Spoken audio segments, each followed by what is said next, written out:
Hello everybody and welcome back to Pravus Gaming and Europa Universalis, the Cossacks, playing as Muscovy. So, something to address real quick since I got confused by this last episode. Western arms trade, the effect that is currently happening for us. I did some research on the EU4 wiki, but I also saw a comment clarifying for me. So I am wrong. It's not really about enforcing a religion on the Livonian Order in Riga. I'm not really sure why I thought that. Something I read about the Muscovy strategies and stuff on the EU4 wiki, but the reason that happens is if you are allied to a Western tech group nation, and then improve their opinion of you above 150, then you get that effect. Sweden, in our case, is Western, allied, and 156 opinion. So we're in pretty good shape, actually. I like that a lot. I do like that effect a lot. There are a couple other things I've thought about doing. So, for example, I am thinking I might like to make Pskov a march. Haven't done much of anything with marches lately. We won't be able to annex them for a while, but they will be substantially more powerful as a military power than my standard vassal, and it wouldn't be so bad, honestly, to just kind of feed them the Livonian Order. I don't think that would be a bad thing at all. I think that would hamper Sweden's ability to expand a little bit, which is never a bad thing. Same with Lithuania. Again, a plus for me. I don't know. I think it's not a bad idea. Once I get a diplomat free, then I will probably do exactly that. The other thing that I thought about doing. So Nogai refuses to be allied with us because they consider the same 14 provinces that I want to be something that they want. So I'm wondering if what I can basically do is say, okay, you know what, never mind, we don't technically want any of this stuff. We'll take none of it. It's all yours, Nogai. You can has, I don't mind. And in theory, I think that'll make us a bit more likely to ally. Yeah, okay. So, 4 provinces to be of a vital interest. Now, what I can do then, possibly, is ally Nogai, call them in, promising them land, and then say, nope, screw you, I'm not giving you any land. I don't care if I lose the alliance and take a relationships hit. I just wanted you to come and fight Kazan for me and weaken yourself. That actually could be kind of good. So why don't we look again at our diplomatic feedback and say, you know what, we're going to claim we don't want any of these. There we go.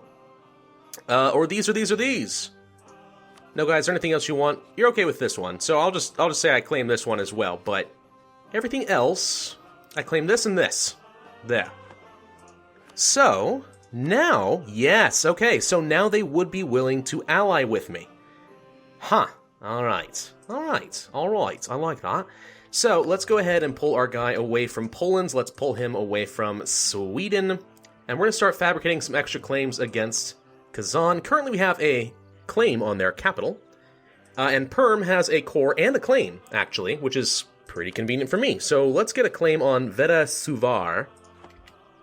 And then we will press all of those advances in the war.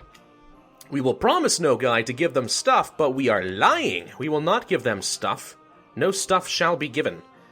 Alright, let's designate a march. I haven't done this in a while, but you can see what's going to end up happening is they're going to pay no taxes, and I can't annex them so long as they are a march. If I ever decide I want to revoke their march status, I will suffer a pretty substantial relationships penalty with my vassal, and it will take time to recuperate that. But in the meantime, they get additional manpower modifier and recovery speed, more force limit, which is good, force maintenance, force defense. Basically, if I'm expecting them to be on the front lines of any wars, and I kind of do against Novgorod, the Livonian Order, and Riga, maybe even the Teutonic Order in Sweden and Denmark at some point, these guys will be more effective as a frontline vassal. Yaroslav, on the other hand, or Perm, that doesn't make any sense to do that, as far as I'm concerned. So, we'll do that. That seems fine. It does mean we're going to have a relationship slot tied up with them for a while, but I'm okay with that. It's not so bad. Alright, let's fabricate a claim against Veda Suvar. There we go. And pretty soon, I think, maybe once these rebels have fired, I will consider going to war against Kazan and expanding just a little bit more. Yeah, probably can move these guys up just a little bit. We want to pay attention to these Karelian separatists. Rebellions in the Cossacks expansion, I'm pretty sure, are substantially more dangerous than they used to be. I mean, maybe it's just anecdotal at this point, but it seems to me that in my own playthrough and watching other people that rebels get substantially larger stacks than they used to. I don't know if that's actually written into the game. I think I heard a rumor that it is. Which, you know, it's just a rumor at the end of the day. I guess it doesn't matter, but still, you know, makes you wonder. Do we need to be a little bit more worried about rebellions than we used to be? The answer is probably. We probably do. Alright. Anyone else I want to fabricate claims against? Ryazan is currently allied to Novgorod. Yeah, I'm going to fabricate a claim against you as well, because, you know, whatever, I don't mind. I probably should grab that before Kazan of the Golden Horde has an opportunity. The national epic. Our subjects have taken to telling tales and legends about... blah, blah, blah. The legend says in Muscovy's darkest hours he will return to our nation like Russian Jesus and deliver it from evil. Okay. Do we want to lose a bit of admin power and some money, very minor, in order to gain yearly prestige? That's not bad. Yeah, I'm going to go ahead and do that. I mean, it's a small amount of admin power, but yearly prestige for a few years, that's not so bad. That's going to reduce our decay. In fact, it's actually increasing right now on its own, which is pretty cool. I'm not opposed to that at all. Alright, we have a new monarch in Pskov. Don't care, that's fine. Actually, I should take a look at what my subject interactions are. So, Pskov, fortify the march, builds or upgrades a fort in your march. You pay for the fort. Okay. So, Pskov, you currently have one fort probably for your capital. We can make it a double fort province. Probably not worth it, but I could. Embargo rivals, grant them a province, placate the local rulers, enable subsidizing armies, send 10% of my monthly manpower to the march. They like us a lot when we do that. That's interesting. Whereas a vassal... forcing religion... You know, I don't think I ever actually did my embargoes, did I? I don't think I actually ever did. That's silly of me. Hang on, let's take a look at my rivals. I am rivaled to Novgorod, the Golden Horde, and Denmark. Okay. We should probably... Well, I'm going to have to wait till these claims are done, because I have a mission to make the Teutonic Order like us, but we should probably embargo all those people, because that'll be important for maintaining my power projection as high as possible. Power projection is good. Let there be no doubt. Power projection is a wonderful thing. Monarch points if it's above 50. And since this is a game that ultimately comes down to your monarch points, I consider that to be pretty good. Kasimov has need of some reinforcements, so let's go ahead and send some troops down that direction. I should actually go ahead and put our leader in charge here instead, for when these guys eventually fire. Do I risk putting the king in charge for a 1-1-2-2? I mean, yeah, they're rebels. I mean, if the king dies, I'm going to suffer a stability hit, and I'll be very sad, is what it comes down to. But our heir is actually pretty good. A 3-4-5? I mean, he's not of age yet, so I would hate to have a regency council, but it would be kind of cool to have him, wouldn't it? I would think so. I would definitely think so. Tiver, you are a problem. We're going to send 10,000 troops down that way just to deter you for a little bit.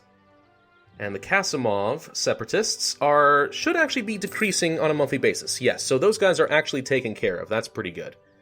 That's pretty good. We do need to wait for this rebellion to fire before I take any more wars, though. I feel like that is an unnecessary amount of risk otherwise. And in the meantime, we'll just fabricate some more claims, send out our embargoes. Novgorod, for instance. We have a truce, so I can't with them, but Denmark I certainly can. So let's issue an embargo against Denmark. Thanking you. And let's issue an embargo against the Golden Horde. Thank you. And embargo, yes, so we're getting +1 power projection from both of those actions. That's a good thing. It's not much, but you know what? Baby steps. It adds up over time. Alright, so what's another good province to pick up? Probably Tambov, to be honest. It's only 9 development, yes, but it would give us access to the Golden Horde, and they're our rival, so being able to declare war and take some land from them would probably be a good thing. That's just my thought process, so let's go ahead and pick up a claim against them. Ultimately, as Russia, what we want to do is stomp out all of the steppes nomads. They all have to go away. Oh good, our core on Tiver is done, which means your unrest should have gone down. Yeah, now it's down to 2.8. That actually should reduce the unrest of everybody. We're only at 3.8 in both of these areas. I could reduce that by another 2.5, which is to say that will reduce the unrest, but it won't go away. I can't make it go below 0, so the way you do that, of course, is you can have a maximum of 20,000 fully maintained troops to reduce your unrest by a maximum of -5. Anything above that does nothing for you. And you wanted to go below 0, of course, because then it just ticks away and goes away for good. Let's see. We're going to fabricate a claim on your last province over here as well. That should last us for a few years. How are we doing as far as our estates? Everyone seems fairly content at the moment. They're happy. The boyars are not very happy, but they're kind of happy. So what exactly is all of the calculations for their influence? Controlled provinces make sense, yes, and they have a base influence, okay. They have extra influence because we're Eastern technology and because we're a monarchy, but then it seems like it's just events from there. Huh. I'm a little confused on all of this because it looks to me like if their loyalty is going low, I either need to do special interactions to raise it, which is only a temporary measure, or I need to give them land. Giving them land does up their loyalty, but it also ups their influence, and it doesn't seem to me like there's any good way to make that decay shy of events. So is the only way to avoid a serious rebellion pretty much take every event that reduces their influence regardless of consequences? I don't really know yet. These are things that we have to figure out in this expansion over time. We have a fair amount of diplomatic power over here. When can we annex these guys? 54. Next year, actually. In just a couple months, we'll be able to start if we wanted to. That's good. That would be a good thing. Perm, for example, would be fine to annex. Of course, we want to take advantage of their core before we do that. But it would be good. Alright. Well, we're just sitting back for a little bit, basically, waiting for these rebels, and making the Teutons like us for a little bit longer. Cossack aggression? Oh, no! Moving quickly by boat or on horseback. The Cossacks of the steppes were very adept raiders. Several such raids have laid waste to our countryside. So, what the heck is the event Cossack aggression? And do I need to be afraid of this? I can make the burghers and the boyars dislike me, and I lose base tax in Vladimir. What is Cossack aggression? What does this mean? I'm kind of scared. I also am kind of curious. It says that it happens in Ryazan. So Ryazan, these are the Cossacks in this case, yes? Interesting. We're going to try it. I want to find out what happens. The Ryazanian response. They refuse to take responsibility for the raids, claiming that they are unable to control the Cossacks themselves. We care little for such excuses. Vladimir loses a base tax, and we gain border friction casus belli on Ryazan. Fascinating. So I wonder if that means that because Muscovy does have the Cossacks as an estate, I kind of wonder if that means that countries like Sweden, for example, which otherwise has nothing to do with the steppes, maybe they can get these events because of the existence of the Cossacks in my country. Is that how that works? I don't know, but it's interesting, isn't it? Would be very interested to find a bit more out about that. We do have the casus belli against them, though. Casus belli. Border friction. Valid until 1758. We have over 300 years of this casus belli? Are you serious? That doesn't make a lot of sense. 300 years of border friction because of one Cossacks raid. Also, they have a regency council. That sucks for them. Alright, we're gonna have to kill Ryazan. There's no doubt about it. We'll kill Ryazan. We'll kill Novgorod a little bit more. I mean, they are allied. They may actually jump in on this war.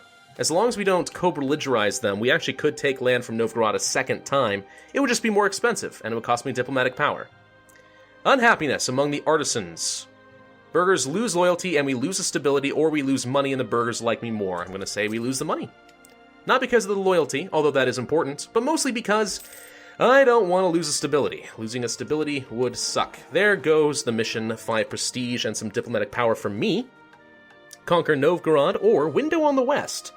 We fear that Russia is being left behind by the other states, and we must not remain backward. We must acquire a coast on the Baltic to act as our window on the west. Neva. We need to conquer Neva, is what you're saying. Baltic ambition, trade ambitioncy for 10 years. Well, not bad, actually. Of all of this is not the worst mission, and getting a claim, if it gives me a claim, actually, would be quite nice if we are going to go to war against Ryazan. Yeah. Again, we can't really do the Conquer Novgorod thing because, first off, if we're not declaring war on them directly or they're not co-belligerized, everything's more expensive, so we definitely wouldn't be able to finish it, whereas taking Neva is possible. So we're going to pick that up. Do we get any claim against Neva? We do have a claim against them. Okay. So maybe we actually put the war against Kazan on hold and we say, let's just murder Ryazan. I am somewhat keen on this idea. We also, let's see, we're rivals, okay. We also should go ahead, by the way, to the Livonian Order and set our personal attitude as hostile. So we're going to manage and go to hostile. Now the reason we're doing this, yes, it will upset our diplomatic relations, as if we had any to begin with, but the reason we're doing this is if we are hostile with a nation, then our nearby vassals or marches should automatically start fabricating claims of their own on our hostile nations. So that becomes kind of nice. Let's go ahead and pull our guy away from the Teutonic Order because we no longer care. Let's go ahead and fabricate yet another claim against Kazan, I suppose. How about Penza, I guess? That seems fine. Penza will do just great. We could take another claim against Novgorod for funsies, or we could look to start annexing, actually. We probably should improve relations with, like, Yaroslav, for instance, and then eventually just annex them. We have some extra diplomatic power just sort of sitting around. We can invest in the next round of technology, and taking level 4 military technology actually sounds really good to me. So let's do exactly that. Military tactics, land morale increased. Good. We can also pick up level 4 diplomatic technology, trade range, but also we would get the ahead of time bonus, which is also pretty fun. Or no, we would not. I'm sorry, we are not ahead of time. We are on par. It's a shame. It's a dang shame. We can build marketplaces now, though, which is nice. So, where can we get the most out of it? I see a bit here. So let's build a marketplace in there. I see one here. Let's build a marketplace there. 2. See one right here. That seems good. We've spent most of our money. Let's hold on to the rest. Come on, these rebels really need to fire. Also, Nassau just got elected the Holy Roman Empire because Austria has a regency council. Their king died. Fascinating. You elected Nassau. Really? Why? Why Nassau? What did they do? Some tiny little country decided to do some work. Start making everybody like them. I'm going to bump up to speed 5 because I'm kind of tired of waiting around here. Trading in fur just happened to us. It's pretty nice, I suppose. Let's go ahead and just improve relations with Perm while we're sort of sitting around, waiting for these rebels to fire. Tiver's separatists are not especially concerning to me at this point. I'm going to go ahead and split these guys and send them up north in case we need to reinforce. Advancement of the merchant classes. The status of the burghers does not rest on the same old traditions of that of the boyars or the clergy. Instead, they had to make their own fortune by working diligently and then risking the profit to again expand. So, they gain 10 influence. Nothing I can do about it. Okie doke. Sucks for me, but it is what it is. Man, this attrition does need to be concerning in Muscovy. There is a lot of it, isn't there? Huh. Come on! Fire, Karelian separatists, or go away, one of the two. Make up your mind. I've been sitting on this for like 2 years now, and I'm getting tired of it. We could pick up admin tech. We would lose our ability to core Ryazan, so no. Pretty much as soon as these rebels fire, I want to declare war. New monarch in Novgorod. Well, isn't that nice for you? We have a free guy sitting around. We'll fabricate some more claims, I suppose. Simbursk seems fine. We'll pick that up. Come on! For the love of God! You have a 5% chance. Just fire. Fire! Fire at will, Commander. Oh no, wait. We have to insult a rival next year because we're actually getting really low on power projection. Boo! I need more power projection! Who else could I rival? I almost wonder if I could switch to Ryazan at this point. Could I? I mean, it would cost me something. No, they're still not large enough to justify that, although Sweden is surprisingly weak right now. That's fun. Looks like they've allied themselves with Scotland. Ah, bad choice, buddy. Bad choice. We all know how allying with Scotland works. They backstab you and conquer. Oh, no, you do not.